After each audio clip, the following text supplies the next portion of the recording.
The stress response, our survival mechanism that developed through the evolutionary process, doesn't fit for our modern society. Every time we feel there's some kind of threat to ourselves, physical, economic danger, it could also be social danger, our body still mobilizes with that same fight or flight mechanism response. Stress expert, Dr. Stephen Sideroff. But don't put yourself down. Don't be abusive with yourself. You can express anger without putting yourself down. Stress is not just bad. Stress is a useful, and our stress response are useful tools to handle all of the demands placed on us.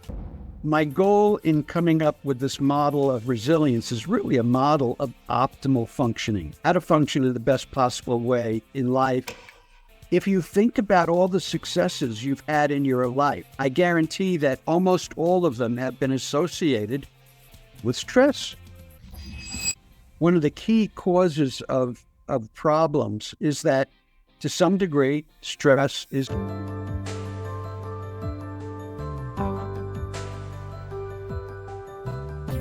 Hey there, welcome to the Happy Habit Podcast. I'm your host, Matthew. If you're new around here, I'm here Mondays and Thursdays talking to world-renowned experts on the subjects of health, well-being and self-improvement. If you're already familiar with the podcast, can I take this opportunity to thank you for being here? I know you're very busy people, so your being here is certainly greatly appreciated, and I do not take it for granted. There's been a huge increase in listeners, downloaders, streamers and subscribers in recent weeks, which is absolutely fantastic. If you enjoy the content, show your support by liking, subscribing, sharing with others who have a similar interest to you.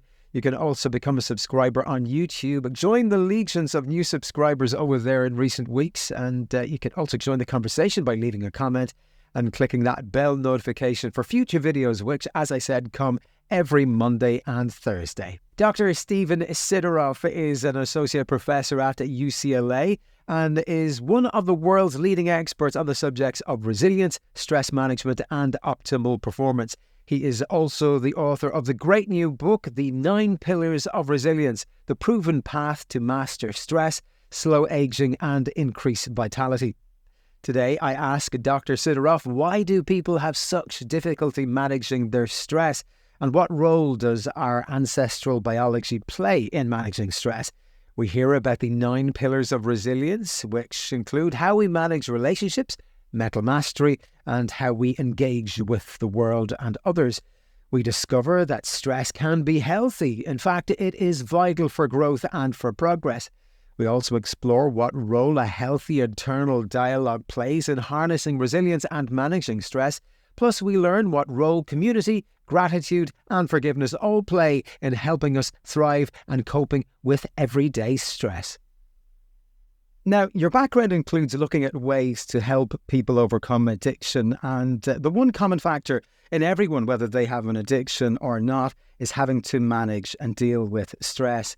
Why do you think people have such a difficulty managing their stress? And I'm interested to hear your thoughts on what role do you think our ancestral biology plays in this?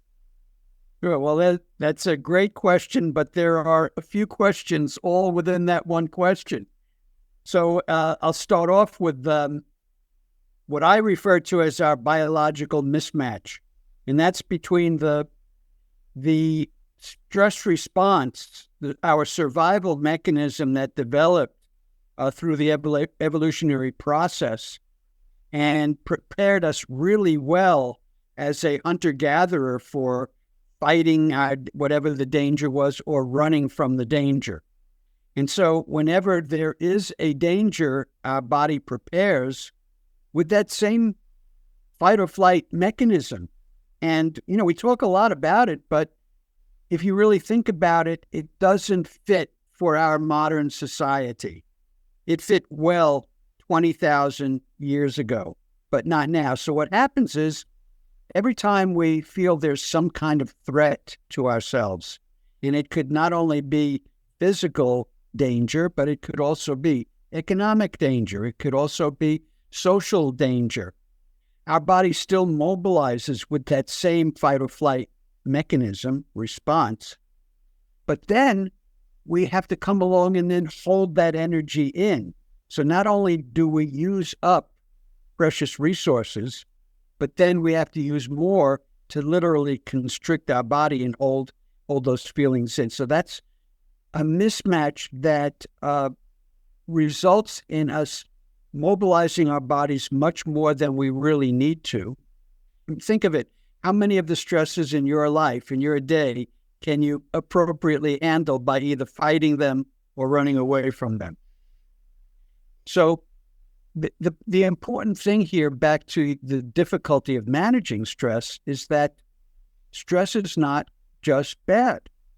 Stress is a useful, and our stress response are useful tools to handle all of the demands placed on us in our day, in our lives. In fact, and this is one of the key causes of problems, is that to some degree, stress is important and useful for us, our stress response. It appropriately mobilizes us, motivates us, helps us focus on the task at hand, and it helps us set up goals to achieve success.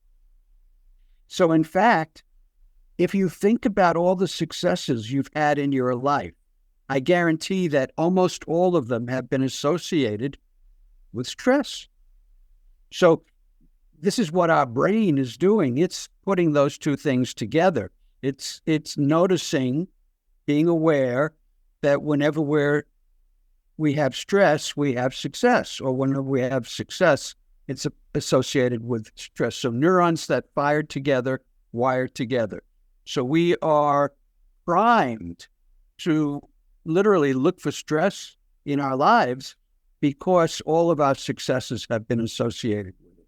Now, those are just some of the reasons why we have difficulty and we actually resist dealing with our stress.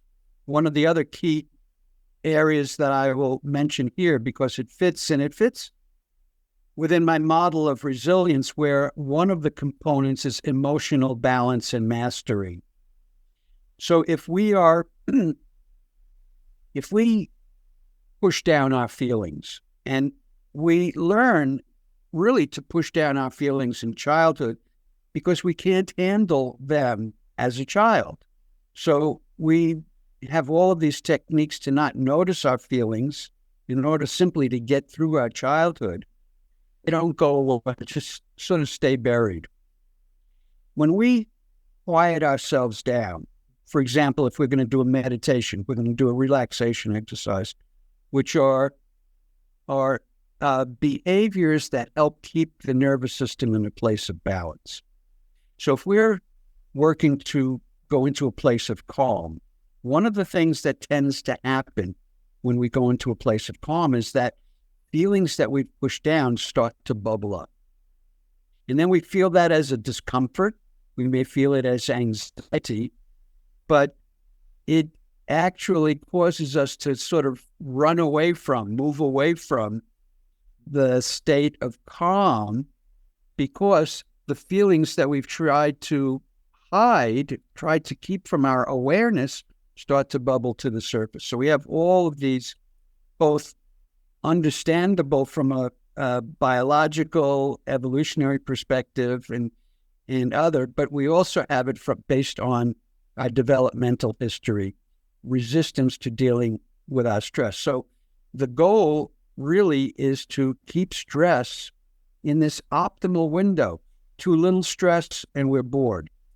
But as we increase stress, our performance improves, and we wind up with this window of the level of stress that produces optimal functioning, optimal performance. But as we keep pushing stress beyond that, that curve starts to drop, and both health and performance fall by the wayside as we increase stress too much.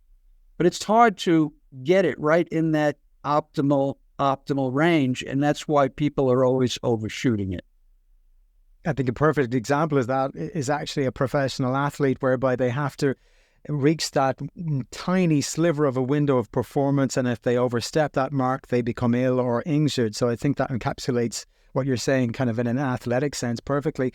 You mentioned mental balance and mastery there, those in relation to some of the pillars of resilience that you outlined in the book. Can we take an overarching view of those 9 pillars just to give people a sense of the content in the book? Because it really covers everything. It covers relationships and also how we engage with others and the world around us. Yes. So my goal in coming up with this model of resilience is really a model of optimal functioning. How to function in the best possible way in life, in the world, in your day. And so I've distilled all of the things that touch on our performance and our health, and I've distilled them down into these 9 pillars. So the first 3 have to do with relationship.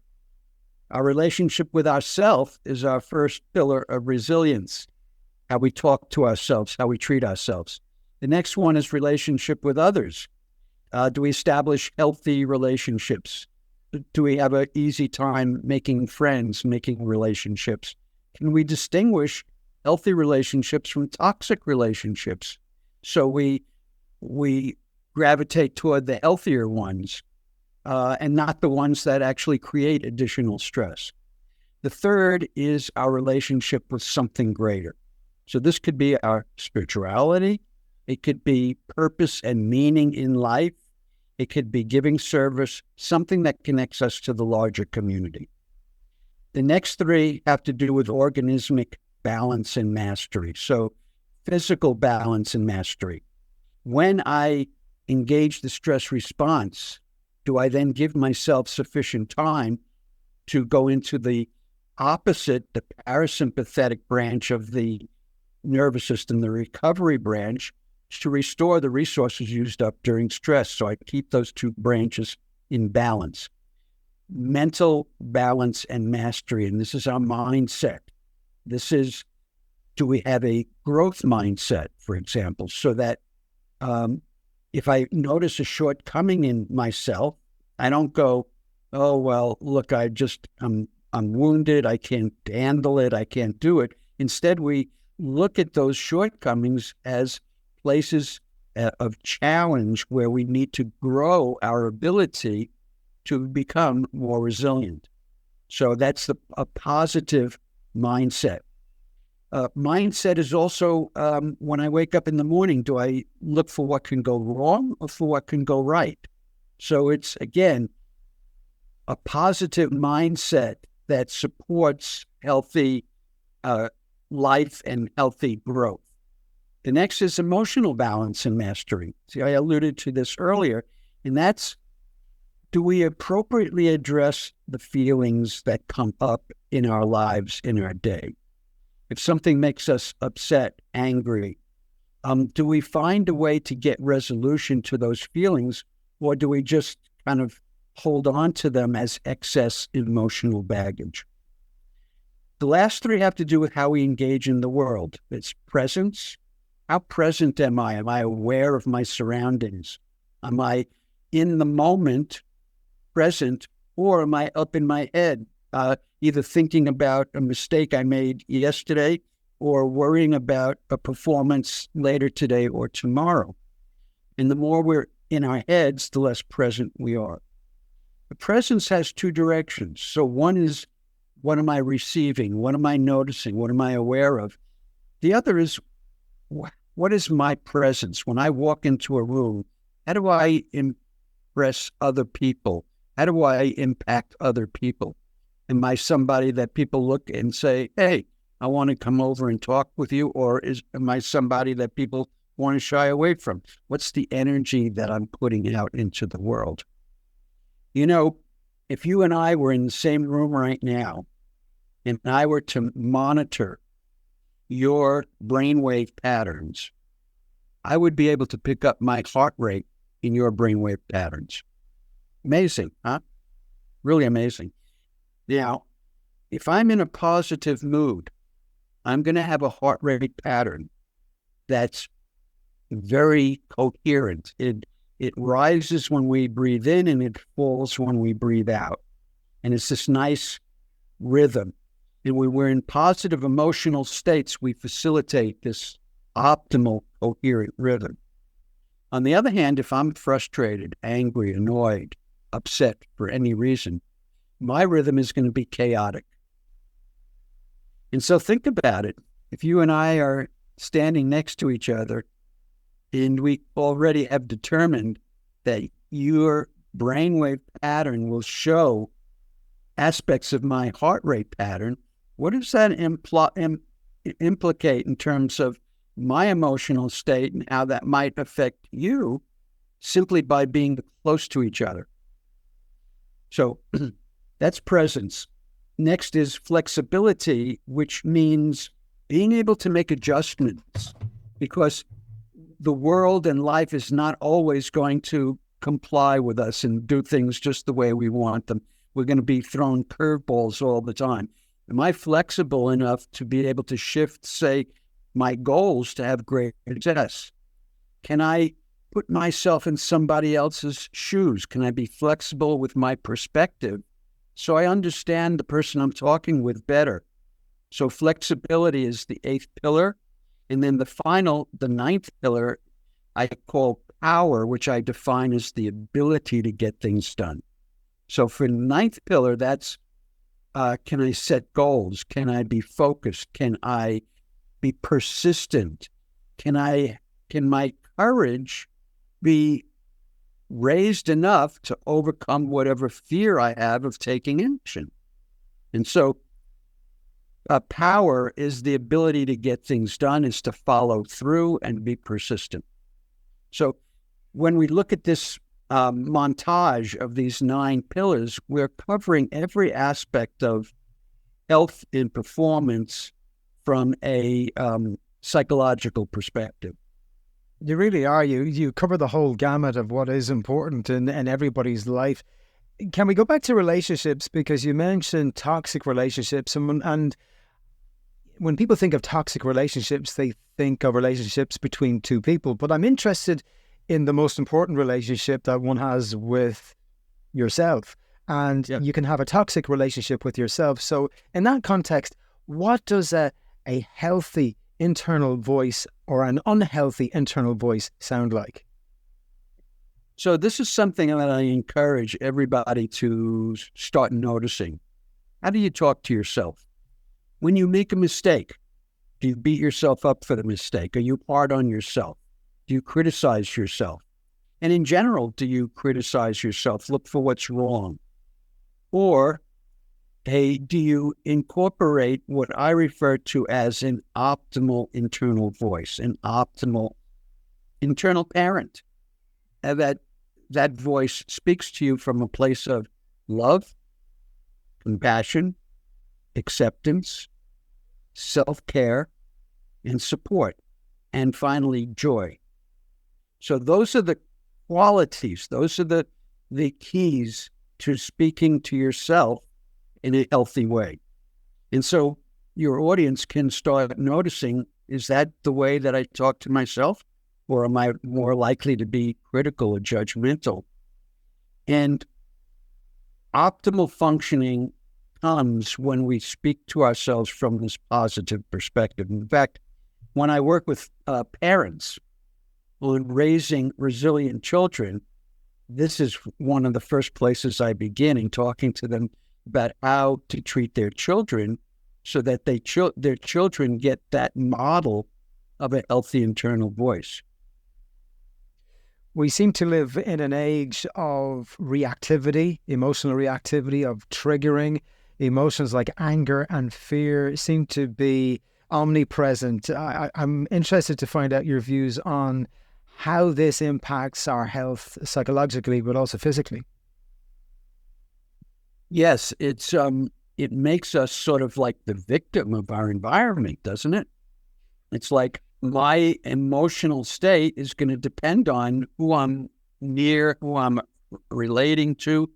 And so if I'm in an environment in which people are more likely to be critical and judgmental, I'm going to have emotional reactions to that. The goal of being resilient is that we shift our center of gravity, we shift our grounding from out there to in here. In other words, most of us value ourselves based on what we hear from others. Most of us feel how we feel about ourselves when we hear other people reflect back on how they see us. So if someone says, "Hey, good job," and we feel good. If someone says, "Why did you do that? You shouldn't have done that," now we feel bad. The goal in being resilient is finding your grounding inside yourself based on that healthy internal parent, where I can feel good about myself even if someone else says something negative to me. It may bother me, but it won't bother me as much because I'm starting out with a healthy sense of myself. I'm okay. I'm not perfect. I make mistakes, but I'm okay. And I need to begin my 9 pillars by loving myself so that I'm less impacted, less reactive when other people say or do things. I'm reminded of that saying, it's not what happens to you, but how you respond to it. So in that context, many people feeling overwhelmed, stressed, trapped by life, overburdened. What advice would you have for people in this particular situation? I think that's a common experience right now. I think so many people are feeling overwhelmed. So many people are feeling like there's just so much that needs to get done. In fact, a lot of times when I ask my audience what's their biggest source of stress, many will say it's not any one thing. It's just that there's so many things that I need to be dealing with. And so in life, we can all of a sudden get caught up in that there's more to be done. I have to do this. I have to do that. And pretty quickly in our day, we're sort of on this treadmill of just running. Or we are feeling upset because of the self-judgments or the judgments of others. Whenever someone is feeling upset, what I say to them is, if you take a moment, take a break. In fact, anytime you're feeling upset, I encourage people to take a time out, take a break, start breathing and relaxing, because it's almost like you're in a basketball game and the other team is running away with the game. They've got the momentum. It's hard to just break the momentum. And so what the other coach does is he calls a timeout, comes sit on the bench and breaks that pattern, breaks that momentum. And I encourage people to do the same thing when we're upset. Take a time out, breathe, because number one, you're going to start thinking a little bit more clearly. Number two, when we're under stress, our newest learning is what falls by the wayside first. And so you want to give yourself an opportunity to breathe and restore a little bit of balance so your brain actually will think more clearly. From that perspective, I ask people to notice, what did they just say to themselves that triggered that upset? And people will say, "Oh, I didn't say anything." And I'll say, right, you didn't consciously notice anything that you said, but if we slowed this movie down a little bit and we looked right before you started to feel upset, there's probably some judgment that you made or that you imagined other people making that caused you to be upset. And most of the time people will go, "Oh yeah, I was critical of what I just did. I felt like people will judge me, or I'm not going to be able to satisfy that person," or some kind of judgment, criticism, negativity that usually is what triggers feeling upset.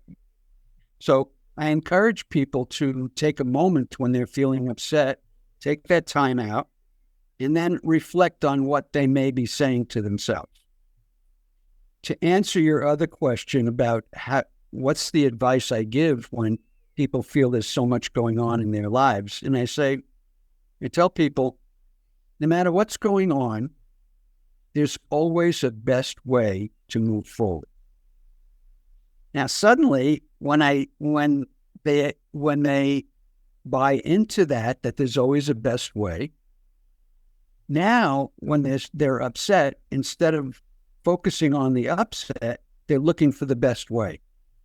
So immediately it shifts a person into looking for something positive that they can do right here and now to deal with their difficulty, with their stress. So it's a one step at a time process.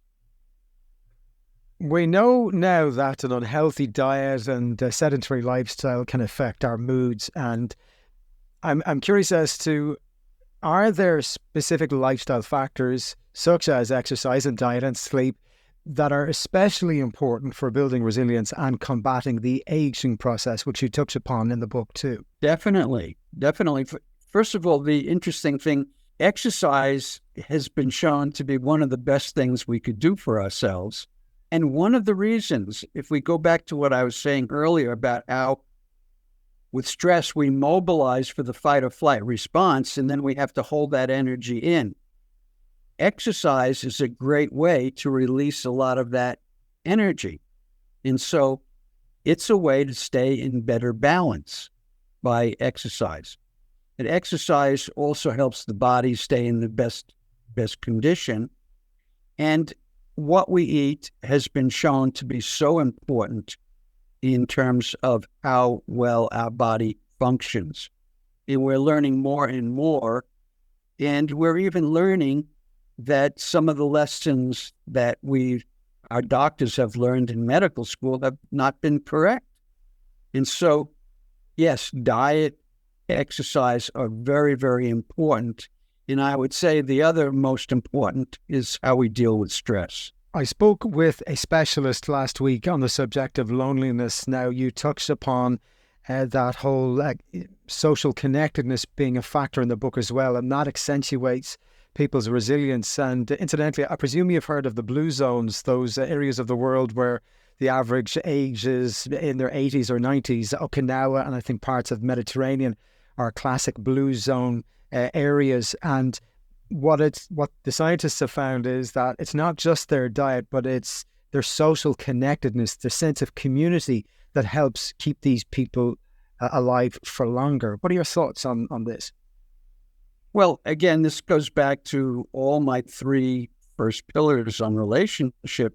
But think about in your own life, when you're meeting somebody who you love and who loves you, if your audience just takes a moment to imagine meeting that person, having an event in which you're coming together with somebody who loves you and you love them. And think about that moment of connecting. When I imagine that, what happens with me is I go, it's almost like a feeling of relief. I could let down my guard. I don't have to be vigilant. I'm with somebody who's got my back.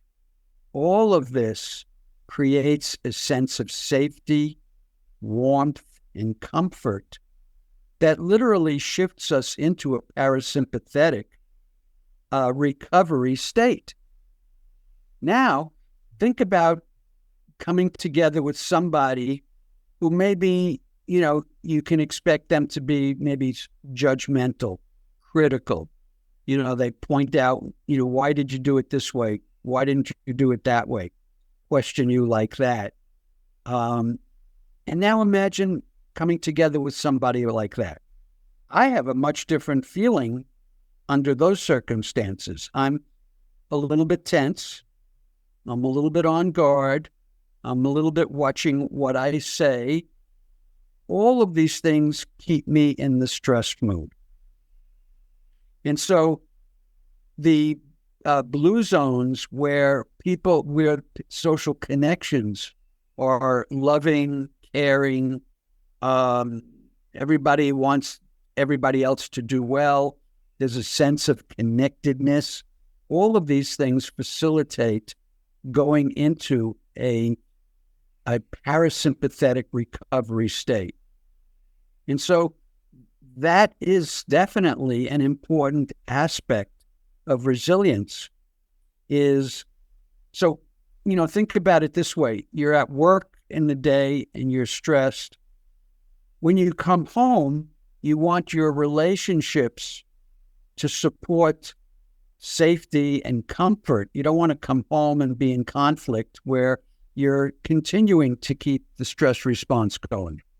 So the type of social connections we have, the type of social relationships we have is so important to facilitating our bodies being and going into a state of balance. When we're in a state of balance, our bodies function better and stay healthy longer better. We spoke earlier in the conversation about maintaining a healthy internal dialogue, which then fosters that resilience. I'm curious as to hear your thoughts on the importance of forgiveness and gratitude when it comes to fostering resilience also. Yes, very important subjects and very important to trigger physiological recovery. So I like to tell people, you want to live a life of no regrets. And, people say, well, there are a lot of things that happen in my life that I regret. And I say, yes, a lot of things that we regret, but I'm asking you to not carry regrets. In other words, when you notice you're regretting something, when you notice that you're upset, say, with yourself for making a mistake, you want to work through that to get to a place of self-forgiveness. You want to get to a place of shifting from being upset with yourself to being in a place of gratitude, as you just mentioned. Again, we're thinking of the optimal physiological state of the body, which helps the body function better, literally slow the aging process. And that's when you are not always in the stress response using up valuable resources of the body. And so if I'm working with someone who's having difficulty letting go of a mistake they made, maybe because it had huge consequences in their lives. And I tell them that it doesn't matter what happened or how much at fault you were. The only person that you're hurting now by carrying this upset with yourself is yourself. And you're making yourself less capable of handling the next stress in your life because you're being hard on yourself. When you're hard on yourself, you're undermining your sense of self-confidence and self-trust. So it's always important to let go of mistakes, regrets as quickly as possible.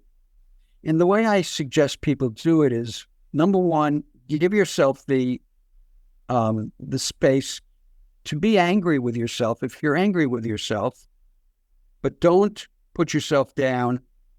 Don't be abusive with yourself. You can express anger without putting yourself down. Next, if you've made a mistake and there's a cost involved in that mistake, what's the lesson to be learned? So you come up with a lesson that balances out the cost of the mistake. Next, you could then tell yourself, if I want to do better the next time, I'm more likely to do better the next time if I'm good to myself now, if I'm kind to myself, if I'm compassionate and feel badly that I made the mistake rather than beat myself up for the mistake.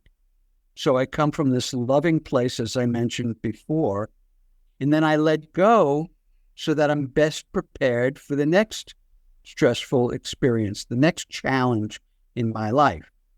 So it's a constructive versus a destructive approach to mistakes that we make and regrets that we have. And when you go into a more positive state of gratitude, as I mentioned earlier, you're facilitating physiological balance in your body.